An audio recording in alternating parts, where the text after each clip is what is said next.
السلام علیکم ورحمۃ اللہ وبرکاتہ۔ اگر آپ کو معلوم ہو جائے، آپ کو پتہ چلے کہ فلاں انسان مجھ سے حسد کر رہا ہے، فلاں انسان آپ کے لیے حاسد ہے، وہ آپ سے جلتا ہے، آپ سے حسد کرتا ہے، تو ظاہر سی بات ہے آپ اس سے بچنے کی، اس کے شر سے محفوظ رہنے کی کوشش ضرور کریں گے۔ تو اگر وہ بندہ آپ کے گھر کا نہیں ہے بلکہ دور کا ہے، جس کا آپ سے کوئی رشتہ نہیں ہے، وہ آپ کا نہ کوئی رشتہ دار ہے اور نہ کوئی قریبی دوست ہے، تو اس سے بچنا بہت ہی آسان ہے۔ اس سے آپ مکمل طور سے دور ہو جائیے، اس سے بات چیت بند کر دیجئے، اس سے ملنا جلنا چھوڑ دیجئے، اس کے سامنے آپ اپنی کوئی چیز بیان مت کیجئے، اسے اپنے گھر انوائٹ مت کیجئے۔ اس کے شر سے اور اس کے حسد سے بچنا بہت ہی آسان ہو جاتا ہے اسی صورت میں۔ لیکن معاملہ اس وقت بہت خطرناک اور کافی مشکل ہو جاتا ہے، اور ایسے حاسد سے بچنا بہت ہی زیادہ مشکل ہو جاتا ہے جب حاسد آپ کے گھر کا کوئی بندہ ہوتا ہے، آپ کا بہت ہی قریبی رشتہ دار، جس کے گھر آپ کا آنا جانا، آپ کے گھر اس کا آنا جانا ہمیشہ لگا رہتا ہے، یا آپ کا سگا بھائی بھی ہو سکتا ہے۔ یعنی گھر کا بندہ جب حاسد ہوتا ہے تو ایسی صورت میں ایسے حاسد سے بچنا بہت ہی مشکل ہو جاتا ہے، کیونکہ اس سے آپ چھپ کے نہیں رہ سکتے، اس سے بات چیت کرنا تو آپ چھوڑ نہیں سکتے، اس سے کوئی تعلق آپ نہ رکھیں، یہ چیز پاسبل نہیں ہے۔ پھر اپنے آپ کو ایسے حاسد سے کیسے بچایا جائے؟ کیونکہ وہ آپ کے ہر راز کو جانے گا۔ گھر میں آپ نے کیا کھایا، آپ نے کیا خریدا، آپ کہاں جاتے ہیں، کہاں آتے ہیں، کتنا کماتے ہیں۔ گھر کا جب حاسد ہوتا ہے تو اسے یہ تمام چیزیں آپ کے بارے میں اچھی طرح معلوم ہوتی ہیں، تو اس کے شر سے کیسے بچا جائے؟ اس کے لیے آپ کو 3 کام کرنا ہوگا۔ 3 چیزوں کو آپ اپنی زندگی میں اپنا لیجئے، انشاءاللہ وہ آپ کو نقصان نہیں پہنچا پائے گا۔ سب سے پہلی چیز ہے کہ آپ اپنے راز کو اس سے چھپا کے رکھیے۔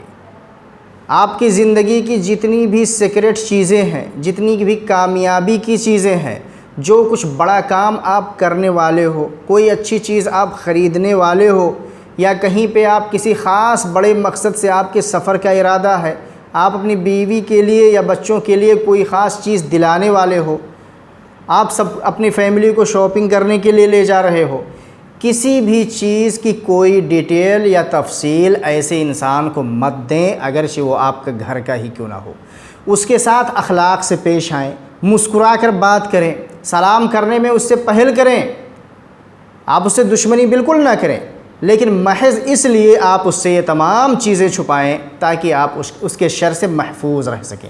کیونکہ اگر یہ تمام چیزیں اپنی زندگی کی جتنی بھی اچھی اور بہترین چیزیں ہیں آپ کی زندگی کی، آپ کی خوشیاں جو ہیں، اگر یہ تمام چیزیں وہ جان جائے گا، اس سے آپ بتا دیں گے، تو لا محالہ وہ آپ سے حسد کرے گا اور آپ کو اس کی نظر بھی لگ سکتی ہے اور آپ کو اس سے نقصان ہوگا۔ تو سب سے پہلی چیز، اپنی تمام کامیابی کی چیزوں کو، اور چاہے فیملی سے تعلق رکھتی ہو یا باہر سے تعلق رکھتی ہو، جتنی بھی آپ کی خوشی اور کامیابی اور آپ کی زندگی کی بہتری کی چیزیں ہیں، وہ چیزیں آپ اس سے شیئر بالکل مت کیجئے، بالکل مت کیجئے، اور باقی اس کے ساتھ ہنسیے، بات کیجئے، سلام دعا کیجئے، تعلق بالکل مت ختم کیجئے، کیونکہ وہ آپ کا اپنا ہے۔ دوسرا کام جو آپ کو کرنا ہے کہ آپ اسے نظر انداز کرنا سیکھ جائیے، اسے اگنور کرنے کی عادت ڈال لیجئے، اپنی زندگی کا حصہ بنا لیجئے اسے۔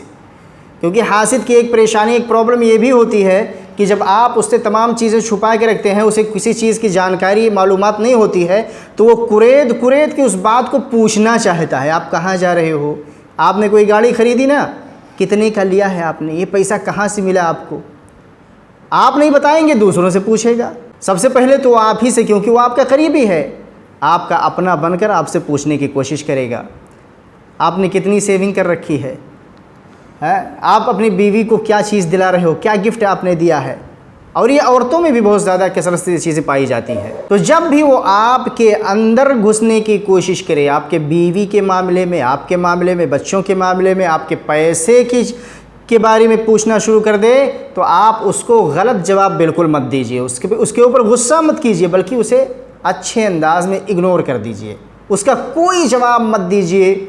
جو چیز وہ چاہتا ہے جانکاری حاصل کرنا، اس میں اسے ناکام کر دیجیے۔ اور جب بھی وہ آپ کو نقصان پہنچانے کی کوشش کرے، آپ کی کسی کمزوری کا فائدہ اٹھانے کی کوشش کرے، آپ کی برائیاں کرے، آپ کو کسی مقصد میں ناکام کرنے کے پیچھے پڑا رہے، آپ کو لگے کہ یہ تمام حرکتیں وہ کر رہا ہے، ایسی صورت میں بھی اسے بالکل اگنور کر دیجئے، اپنی لائف میں آگے بڑھیے بھائی، اسے اگنور کر دیجئے، اس کا جواب مت دیجئے۔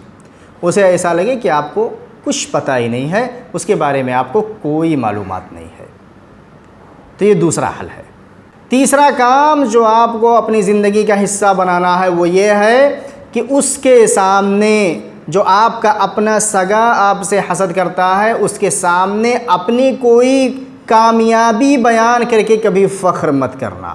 اگر 4 لوگ بیٹھے ہوں اور آپ اپنے بارے میں کوئی اچھی خبر لوگوں کو بتانی ہو جو آپ کے مخلص ہوں حقیقت میں، لیکن اگر وہ آپ کا سگا حاسد بھی اگر اسی مجلس میں ہے تو بالکل مت بتائیے۔ آپ کو کہیں سے ایوارڈ ملا، آپ کی کہیں لوٹری لگ گئی، آپ نے کہیں بہت زیادہ پروفٹ آپ کا ہو گیا، ان خوشیوں کا اظہار اور اس پر فخر اس حاسد کے سامنے ہرگز مت کرنا۔ جو بھی بڑی چیز آپ کو کل پرسوں 1 ہفتہ پہلے جو کچھ ابھی حاصل ہوئی ہے اس کا ذکر مت کرنا، اس پر فخر کبھی مت کرنا، اس حاسد کو اس کی خبر مت ہونے دینا، ورنہ وہ آپ کی زندگی میں زہر گھولنے کی کوشش کرے گا۔ چھپا کے رکھیے ایسی چیزوں کو۔ ان تینوں عادتوں کو اور ہیبٹ کو اپنی زندگی کا حصہ بنا لیجئے، اس پر عمل کرنا شروع کر دیجئے۔ اس کے بعد جو سب سے ضروری چیز ہے اسے ہرگز مت بھولنا، کیونکہ اس کے بنا کوئی بھی کام آپ کا دنیا میں بن نہیں سکتا ہے، وہ ہے اللہ کا ذکر، اللہ سے مدد مانگنا۔ صبح شام کے اذکار کی پابندی کیجئے، اللہ سے مدد مانگیے، ان اذکار کو اپنی زندگی کا حصہ بنائیے۔ جو دعائیں اور جو اذکار تمام قسم کے حاسدوں کے حسد کے شر سے بندوں کی حفاظت کرتی ہیں، اللہ رب العالمین ایسے بندوں کی حفاظت کرتا ہے، ان اذکار کی پابندی کیجیے۔ اللہ رب العالمین ہمیں اور آپ کو دنیا اور آخرت کی خوشیوں سے مالا مال کرے۔ السلام علیکم ورحمۃ اللہ وبرکاتہ۔